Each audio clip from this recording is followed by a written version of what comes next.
Vendredi 23 juin dernier, le musée de l'armée a ouvert ses portes sur la première création mémorielle du War Heritage Institute. C'est le raid sur la ville de Dieppe qui est mis à l'honneur dans une exposition riche en illustrations, photographies originales et objets d'époque venus tout droit de collections publiques et privées. Une synergie parfaite entre tous les intervenants de cette nouvelle institution consacrée au devoir de mémoire et les services historiques de la ville de Dieppe.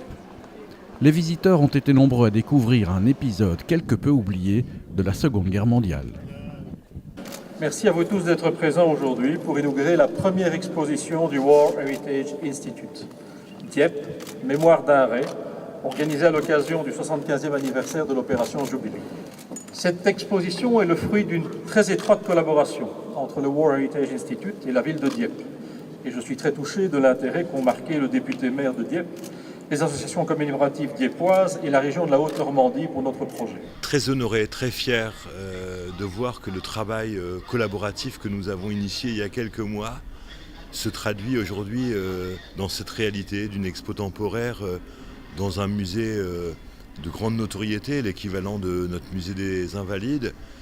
Et je trouve que c'est une belle manière d'honorer les soldats, et notamment les Belges, qui ont sacrifié leur vie pour les valeurs de liberté et de paix qui sont consubstantielles à l'Europe et aux peuples européens. Donc une émotion et une vraie fierté.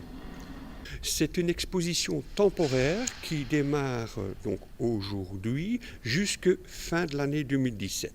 Qui sait, à l'avenir et sur base de la collaboration naissante, aussi bien dans le cadre du WHI, mais aussi bien sur le plan binational, avec la relation que nous avons eue avec nos collègues de France, de la ville de Dieppe, que je tiens ici personnellement à remercier aussi pour leur implication, qui a été énorme et le travail a été très très très bon, et aussi le travail de recherche, aussi bien iconographique que historique, a été vraiment efficient des deux côtés de la frontière.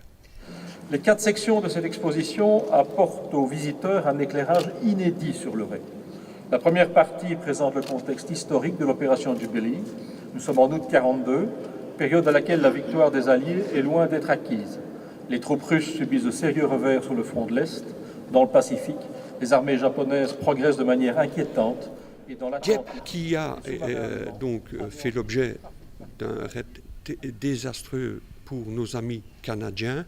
Il ne faut pas oublier que plus de 3000 Canadiens sont restés malheureusement sur la plage de Dieppe. Rappelons-le, le sacrifice consenti par le Canada mérite d'être soulevé et surtout d'être rappelé. Mais c'est vraiment la première grande opération qu'il y a eu de cet acabit sur le continent européen. Donc c'était vraiment un raid, ce n'était pas un débarquement, c'était un raid pour jauger certaines défenses allemandes, voir s'il était possible de prendre dans les plans élaborés par les Alliés un port en direct, de pouvoir débarquer sur un port en direct. Et le grand drame entre guillemets de Dieppe, c'est que c'est une plage de galets. Et pour les chars, les chenilles des chars ont fortement souffert. Notre pays a participé à cette opération avec une escadrille belge de la Royal Air Force et d'autres pilotes belges répartis dans d'autres escadrilles de la Royal Air Force. Au total, il y avait 39 aviateurs qui ont participé à cette opération. Du côté de la Royal Navy, il y avait 3 Belges qui étaient présents, 3 marins belges qui étaient présents, mais il y avait aussi nos ferries de la ligne Ostende-Douvres qui avaient été réquisitionnés et transformés en transport de troupes.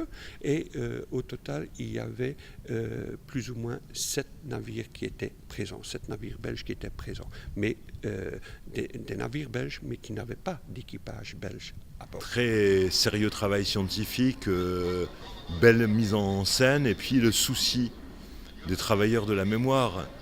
De construire des expositions pour tous les publics et notamment en ayant le souci de la jeunesse, parce que nous savons que notre ardente obligation, pour ne pas que l'histoire bégaye, pour que la paix soit toujours au rendez-vous, c'est de transmettre cet héritage à la jeunesse. Et le fait qu'il y ait un espace avec la bande dessinée, une vraie approche pédagogique en direction de la jeunesse, correspond bien à l'appropriation que nous avons à Dieppe de ce travail de mémoire. C'est-à-dire qu'il y a une première bande dessinée qui existait déjà. À côté de ça, et à l'occasion maintenant du 75e anniversaire du RET, une deuxième bande dessinée va être éditée. Et elle sera présentée ici à Bruxelles dans le cadre de notre exposition dans le courant du mois de septembre prochain. Het is maar 1,5 maand geleden, op 8 mei, dat wij hier ook in het Legermuseum waren en wel om de gloednieuwe organisatie gewijd aan het militair erfgoed en de herdenking voor te stellen, het War Heritage Institute. Het is met veel genoegen dat we vandaag samen zijn opnieuw in dezelfde locatie voor de eerste concrete realisatie van deze structuur, de tijdelijke tentoonstelling Dieppe, een reet herdacht. En ik wens de directie, de commissarissen en alle medewerkers hartelijk te danken voor deze herdenkingstentoonstelling. Merci beaucoup.